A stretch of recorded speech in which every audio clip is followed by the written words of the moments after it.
Hi friends, welcome to today's video.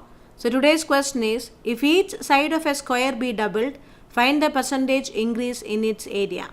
So this kind of question is very common for competitive exams. So it's very important question. So what is given? Each side of a square is doubled. Then what is the corresponding percentage increase in the area? So here you are going to apply the formula for percentage increase. So we have already seen in the percentage videos, like if there is a x percentage increase and then a y percentage increase, the effective percentage increase will be given by x plus y plus xy by 100. So this will be the effective percentage increase. Okay.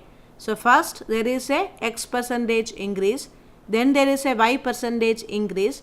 Then the effective percentage increase will be given as x plus y plus xy divided by 100.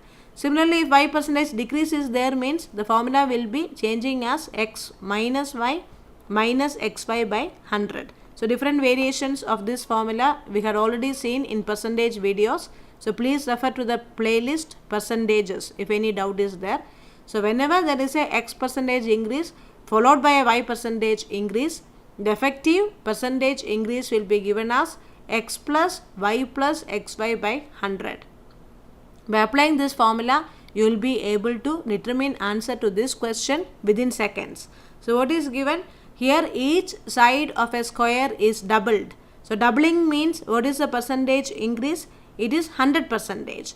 So one side will be increasing by 100. You know that area of a square is equal to side square. So it is actually side multiplied by side. So one side is increasing by 100% and the other side is again increasing by 100%. Since it is a square, you will be taking side 2 times. So one side increasing 100% and second side also increasing 100%.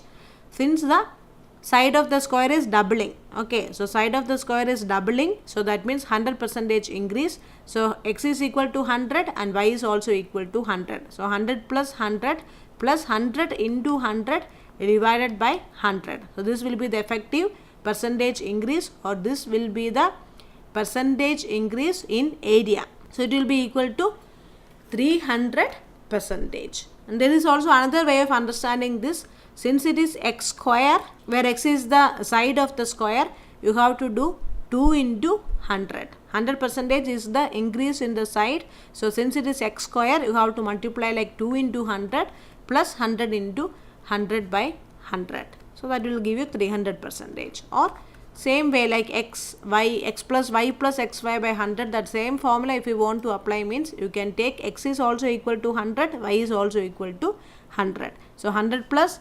100 into 100 divided by 100, which will be giving you 300%.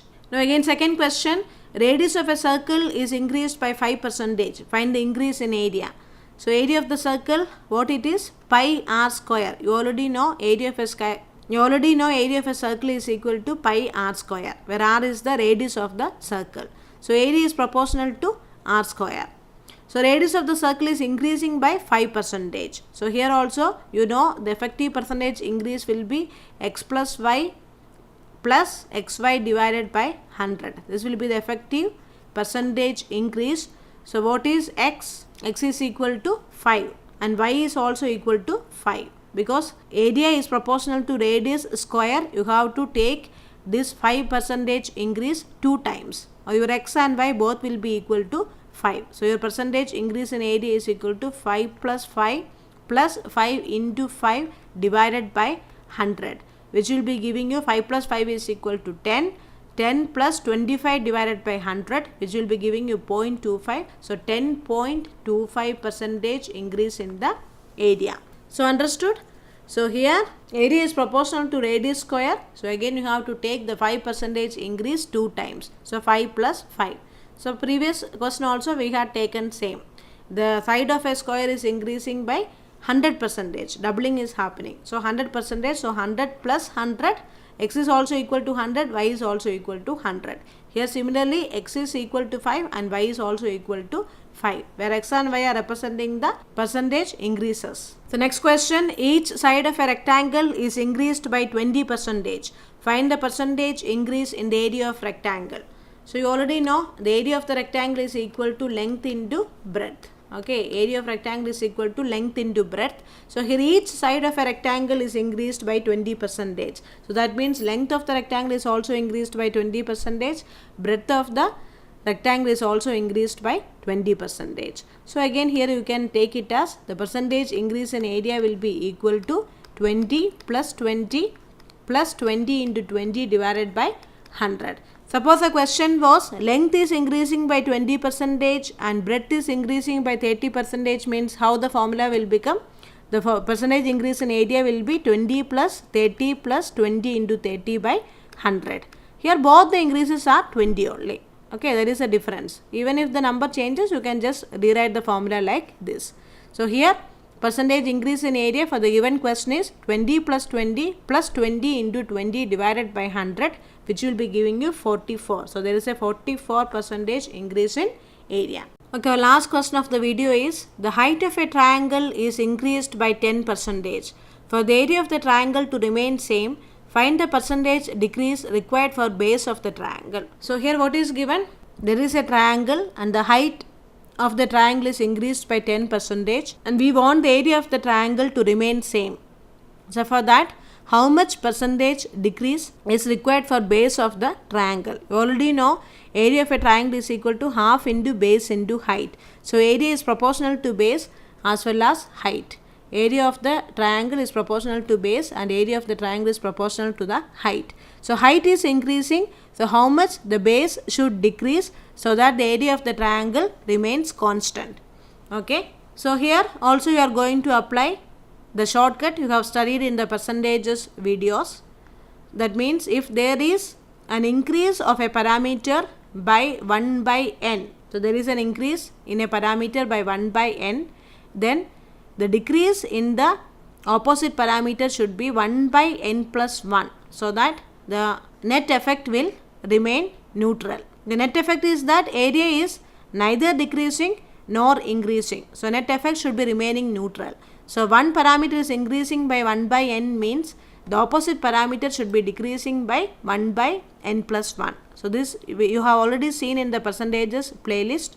So please refer to the percentages videos for more questions of this type. So 1 by n. So first you have to express the increase as 1 by n. So what is the increase here? It is 10%. 10% increase means 10 by 100 increase. That means 1 by 10 will be the increase. So how much decrease should be there? 1 by 11 decrease should be there. Okay. So 1 by 10 increase means 1 by n increase means 1 by n plus 1 decrease. Okay. So 1 by n means 1 by 10. Here actually 10% increase. We are expressing it as 1 by n. So it will be 1 by 10 increase. So 1 by 11 decrease should be there. So 1 by 11 decrease, you have to convert it to percentage. What is the percentage decrease required for the base of the triangle is the question. So you have to convert your 1 by 11 as a percentage. So 1 by 11 into 100, which will be giving you 9, 1 by 11 percentage. So the percentage decrease required for the base of the triangle is 9, 1 by 11 percentage. So just remember this, whenever a parameter is increased by 1 by n, the corresponding decrease in the opposite parameter should be 1 by n plus 1 so that the net effect remains neutral. Here also base and height are opposite parameters. Both area is proportional to both base and height. That is the meaning of opposite parameters. So when the base increases, the height should decrease. Similarly, when the height increases, base should decrease. Then only the area will remain constant. So that is what is happening here. Area is increasing by a parameter of 1 by 10. The height is increasing by a parameter of 1 by 10. So the base should be decreasing by the parameter 1 by 11. So it is equal to 9, 1 by 11 percentage. Thank you for watching.